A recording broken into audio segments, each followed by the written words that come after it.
Welcome back to the Next Is Now podcast. This is Max Feldman. Shortly here, I'll be joined by Eric Hamford and Colby Jacobino. Both of them were down in Atlanta this past weekend for EYBL Session 2. So we're going to be diving into some breakout performers, some guys that were generating some buzz with NBA scouts, who's separating themselves in the EYBL 17s division, and a whole lot more. So thank you for tuning in. Let's get right into it.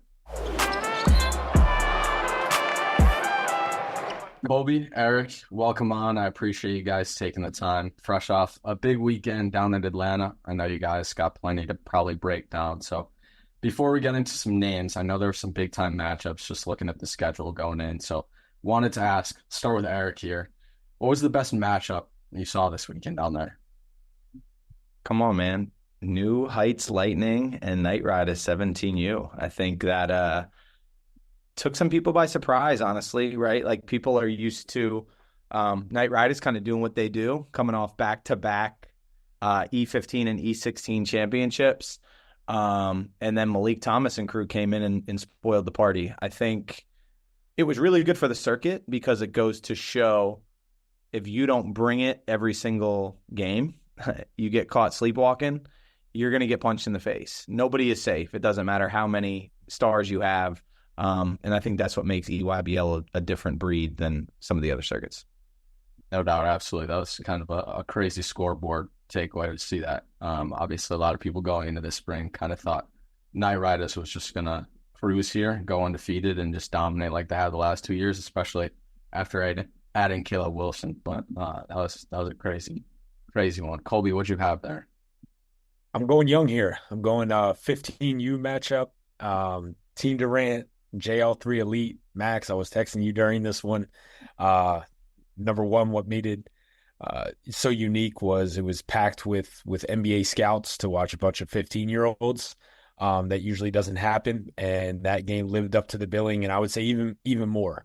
Obviously, there's a lot of hype around Durant who's headlined by Baba, and NBA scouts scurried to whatever court that he was at all weekend, rightfully so. However, Isaiah Santos had different plans, so did Malachi Booker, and they were able to pull out that win. I think it was a 4-point win. It was a war. I thought it was a really good played game from both teams. But yeah, man, between Isaiah and Malachi for JL3, those guys really put their names on the map, I think, for like in terms of a national spotlight type of deal, because there's so many eyes on Baba. And then on Durant, man, Kai Gray, man, he had a game for the ages. I think he finished with 22, and was really carrying and shouldering the scoring load for Durant. Jamal McKnight got busy like he usually does, and then Bo Daniels was an enforcer down in the paint. It was really fun watching him go head-to-head with Malachi, and like two bigs that are kind of on the opposite ends of the spectrum in terms of where they like to score and do their damage. So that one, man, that was a show. Yeah, no, there's a lot of good teams in the E15 division. I would say just on paper, that's probably the highest level prospect game we would see from that division. So no surprise to hear that it was a great game. But going back to EYBL 17s, we talked a little bit about it. Which group do you think, going back to Eric here, a group that you think is a candidate to win Peach Jam when we look back in July that you think is currently headed in the right direction? Because like you talked a little bit about, we'll see teams in previous years who win Peach Jam, they go 1-3 or something like that in a session 1, session 2. So who's a team that you think is headed in a positive direction right now? Honestly, I'm going to stay kind of in the same general arena I was in before. I think Knight Riders, the question coming in with their group was, it's very rare to see a group stick together as long as they have. And when you get to the 17U level, there's so many different teams that are plugging and playing and bringing in higher level stars and trying to compete. And you wonder, like, that group, is that enough for them to do it at the 17s level? I think Caleb Wilson being brought in was like a massive chess piece win for them. It started a little shaky after that New Heights game, but then as the weekend settled in, you saw Caleb Wilson really starting to kind of find his way with that group. And you add him to that team of what they already have from like a size and experience standpoint.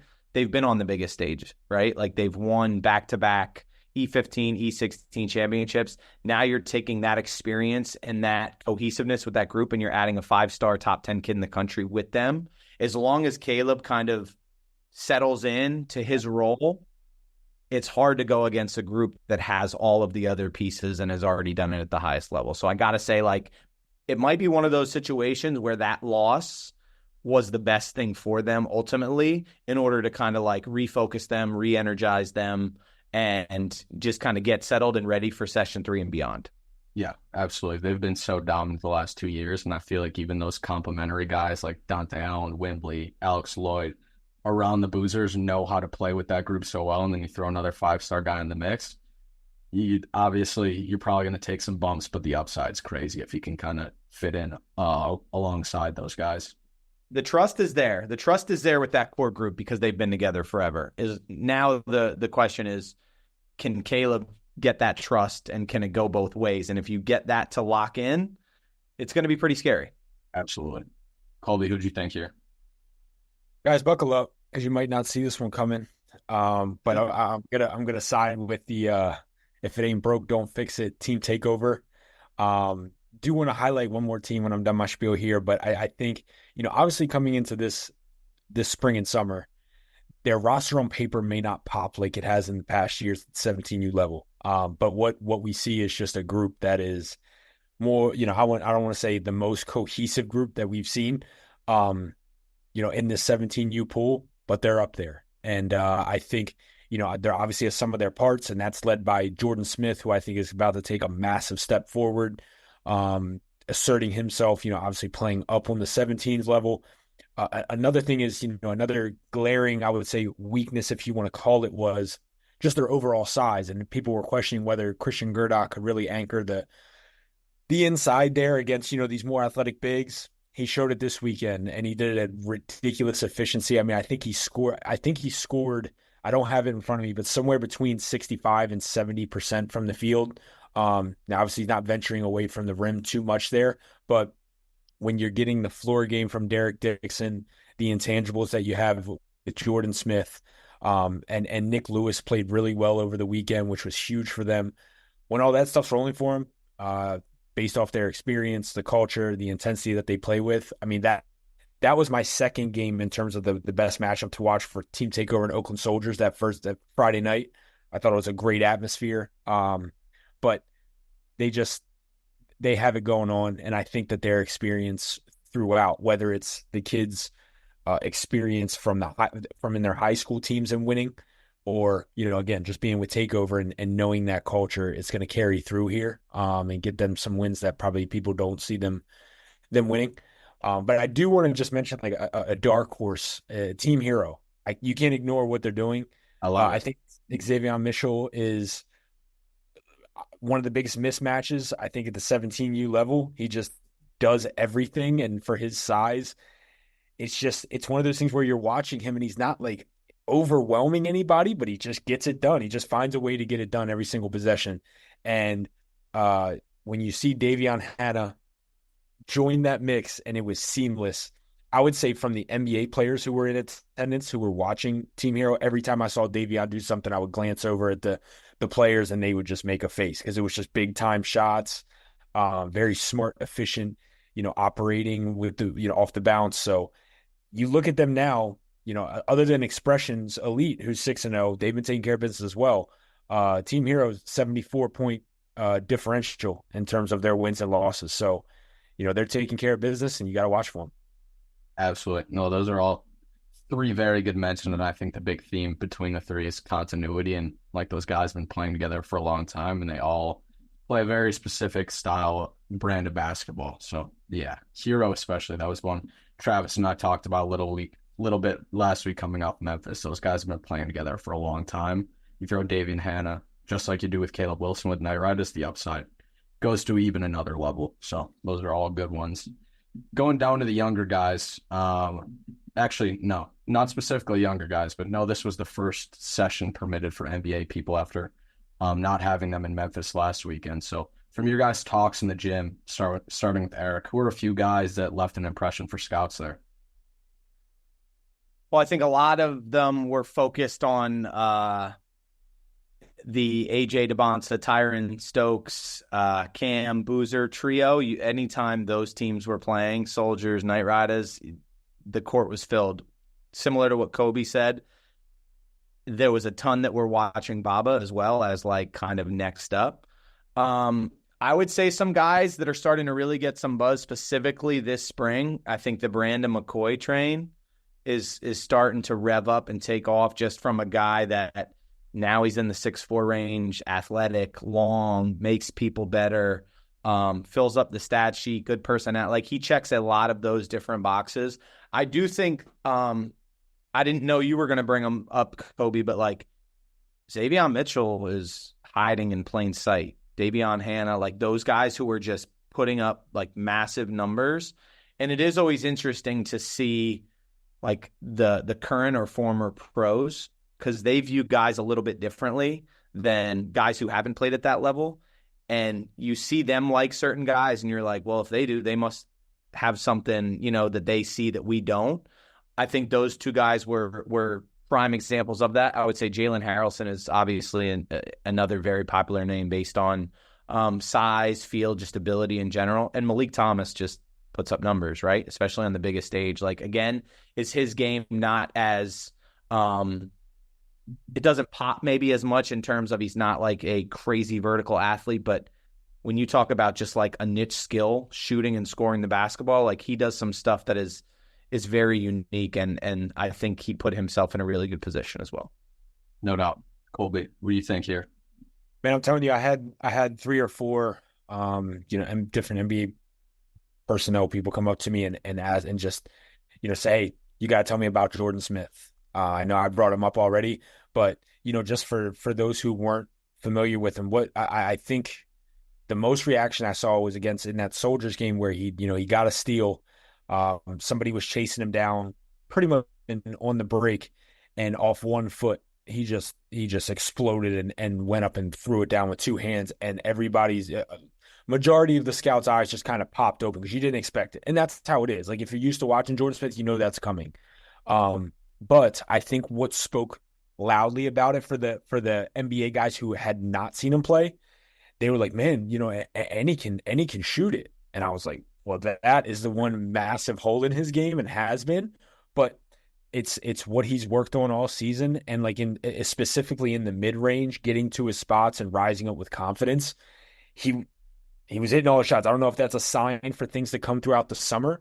He might struggle here and there. But man, I'm telling you, he was hitting shots at an efficient level. And back to what E was saying, when you have these, current or former NBA players watching along, and scouts, we look for this too, but it's his intangibles on the defensive end that get it going. Because so many times, man, we see these guys who are professional scorers that go back on defense and they chill. And I get it, like whether it's preserving energy or they just don't want to go all out on that end. But Jordan was doing all of this and then sprinting back for the most part, to then guard AJ. And if he got switched out on anybody, if he was switched out on Tyron, it was like, that's a Mack truck coming at you, but he's not backing down at all to it. So he's just a fierce competitor. They saw a lot of things to work with there. And despite like when he's playing, you think he's maybe 6'5", and then you stand next to him and he's 6'3". But the fact that the jumper is starting to come along and show progression along with his decision-making off the bounce, I feel like are all clear signs that he'll have a chance when you then couple all of that with tangibles that he brings in his two-way impact. One conversation I had in particular with the scout was centered on Jordan Smith too, and it was brought to me by that scout, and he was kind of just asking, hey, is this like in every game Jordan Smith? Is this what he does? And I'm like, it is 100% what he does. And what he loved was like, he is the ultimate glue guy, competitor. And he was kind of like, this is a niche, like that. This is absolutely a skill that he can own and could, provided he shores up the other shortcomings of his game, actually get to the highest level just doing what he does right now. And again, like, is he only 6'3"? Yeah. But that wingspan, Max, I feel like you would probably be the one to know exactly what his wingspan is off top. But he's got massively long arms that make him kind of like a very interesting scout. But he's never going to short you on effort, and he's never going to back down from anybody, which is what I love about his game. So it is Jordan was a name that was popping in the gym. I'll throw in there huge hands too, long arms and huge hands. Yes, absolutely. But yeah, going off both what you guys said, I think Colby specifically, we talked a little bit throughout the weekend. Like if he starts to get to a respectable spot, Jordan Smith Jr. as a shooter, he's with all of the winning traits, all the other stuff that he does, like it's probably a deeper discussion, but he's a potential 3-5 guy in that class with just the impact he makes. And if he continues to expand his game, then it's a very, very high ceiling. We saw a number of breakout guys last weekend come off Memphis from E16, E15. So I'm still tracking back on the film. Wanted to check in with you guys. Anyone from those two divisions pop up that impressed you in specific? Did we talk about Christian Collins last week, or is that just me and you side conversations? Yeah, I don't think we did. Yeah, Christian Collins, Team Why Not, really jumped off the page for me. I thought he was very good this past weekend. I don't know if it was just like finally setting in, showed the ability to do some stuff on multiple levels, length, checks all the athleticism boxes. And the funny thing is, like, he's still very much a work in progress, but the flashes are pretty crazy. Has the genetic side to him as well. Similarly, Cameron Williams, Vegas Elite, 6'9", length, has some mid-range game to him, very much still growing into his body, trying to figure out exactly how he can really start to dominate games and put it all together. But another guy that you really want to try to bet on now before it really starts to come together. I thought Ryan Wingard with Boo Williams had some crazy flashes, especially athletically. If you're not getting the trend, it's a lot of guys who aren't there quite yet, but they are getting there, and I believe in it. I would also say Luka Foster and Aiden Durkak with Team Final are positioned really well to have a huge E16 season, and you saw some of that this past weekend. Another guy who I've liked probably since 8th grade on that Team Why Not team is S.J. Madison. I think he's really starting to turn the corner in terms of just overall shooting ability and starting to put the whole package together. I think he's a guy on the West Coast that's really going to start to pop. Yeah, those were a ton of very good names thrown in the mix there, especially three very high upside guys from the West Coast. I feel like Christian Collins is just starting to really introduce himself. S.J. Madison obviously playing very well, but yeah, a lot of good names there. Colby. Wait, I want to put one more in too. Tony Bryant with Knight Riders as well. I think that 16 team is massive. They have to be the biggest E16 team in the country. But I thought he did a really good job of like coming in and just owning his role, blocking shots, rebounding, finishing, like at the rim, whether it was off of like a pass, whether it was him just like gathering, a missed opportunity and just playing within himself. There's a lot of upside on his end as well. No doubt. Colby, who we got here? He mentioned one of them that I wanted to go with, Aiden Durkak. I thought specifically the game I was watching against Takeover. Takeover built a big lead, double-digit lead. Kind of thought it was over with, and all of a sudden Final made this huge push. Luka Foster was also instrumental in that effort. But Aiden, man, I mean, he just took over and went nuclear. And I think, I saw him a few weeks back before that up in New Jersey for our event. And, he flashed. You saw that there was a lot to work with there, obviously. But he's putting it together quickly and had one specific play where, he got it at half court and put his head down in transition and just rose over the top of this kid and put one on his head. So a lot of things are starting to come together. He was making really good decisions off the bounce as a passer too, which was new for me. But I think a lot of those guys on Team Final, man, there's a lot of clay to build with on that 16s team. And, I think he's going to be a very big foundational piece. But he's a prototypical, when you look at him, he just looks like one of those guys who are going to pan out very well once that rubber meets the road. You know what I mean? And all the polish starts to come onto his skill sets. The other guy, this isn't going to be, any needle moving name or anything in terms of that, because he's already nationally known. But I was just really impressed with Dylan Mingo, man. I mean, just the efficiency within his game as a whole, not just him scoring, not just him passing, even the decisions of when to gamble on defense or when to go attack and grab that rebound or put himself in a position to be, a quick outlet for when his bigs do get the board and, hey, let's push it. It just seemed like he didn't make many mistakes at all, and he was just poised. We have him in the top 10. So again, it's not any, breaking news here, but you just like to see the approach and efficiency that he brings to the game. And that group in particular, would watch out for in terms of, moving ahead to session 3 too, because they just have a ton of talent on that PSA team. Yeah, absolutely. 𝘖x's a great name. I think Dylan Mingo too is like, you could see him get some more opportunity late this high school season with Lehigh, but as a whole didn't play too much, playing behind a lot of older guys, and it felt like he's getting primed for a big summer. So that's good to hear. Last one I got for you guys, next EYBL action. There'll be college coaches in the building for the live period. So Eric, in the class of 2025, give me a name or two that college coaches should make sure they get their eyes on.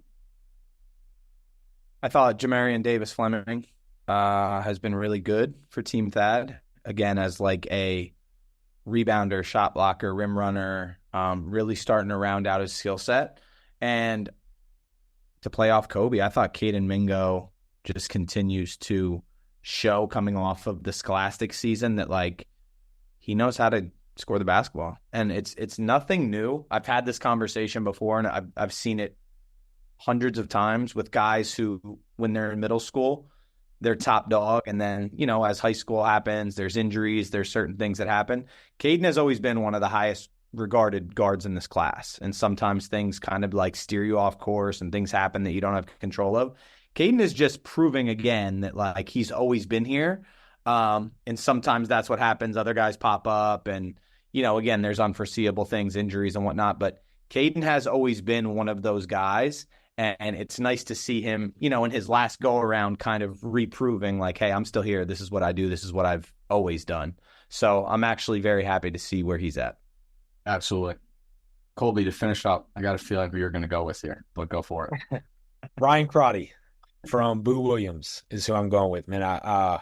He's another one I could have mentioned with that, and with that in terms of the NBA scouts kind of coming up to me and asking me who he was. Just because, majority of people weren't familiar with him, I would say, even those who follow the grassroots scene closely. But I think he's going to have a major breakout spring and summer. Really good build, 6'4", 6'5", and a lights out shooter. He's not just limited to shooting. He can make good decisions, when he gets the ball out in the open floor. He's serviceable, as a swing guy, and brings like a certain type of edge competitively. A lot of times, and E, I know you caught wind of this too, but they were like, hey man, who's the kid on Boo Williams knocking down threes and just running his mouth? Like just letting them know about it. And again, I know I brought this name up before on the podcast. And Ryan is, no discredit to Ryan, but just in his development, he's nowhere near the decision maker off the bounce that Cam Spencer was at this point in high school. But in terms of shooting and confidence and just that swagger that he has about him, he's right there with him. So I would fully expect for some Power Fives to move in on his recruitment. Virginia Tech already has. I know that I've gotten a few texts about him from Power Five schools in terms of like, hey, we're going to really look into this kid. But just when shooting is at a premium, he's a guy that you want on your team that can make shots, and again, his confidence is never ever wavered by a miss. I saw him. It was one possession. He misses a three. They get the offensive rebound, kick it right back out to him. Misses the shot again. They get an offensive rebound, kicks it back down, and he lets it go again, and he made the third one. But like, there just aren't many kids that are wired that way, especially when you're not nationally known. You're unknown at that point. You know what I mean? So I just thought that spoke a lot to his confidence. It's the Golke effect coming off the NCAA tournament, right? Where those guys, like he had the gym buzzing, man. Like he was confident, and when he got hot, he was hot. It was actually a lot of fun to watch. I also, real quick, Max, before we depart here, I also just want to shed light. Again, I'm not a guy that needs more social media followers by any means or anything like that. But Cayenne Anthony, I think his game is really rounding into form, and the kid is just playing at an efficient level in terms from a scoring perspective. That Mello team has taken some lumps here early on, and he has been the one staple of efficiency and consistency. I think he's averaging 19 and maybe a shade under 6 rebounds. But just the way that he's getting his buckets, it's just so fluid and professional-esque that The growth from when we were here last spring. This is where you wanted him to get to, and he's doing it, I would say, in a faster path, maybe. Absolutely. Love it. That's all I got for you guys. Appreciate you guys. Definitely be back on here soon. Absolutely.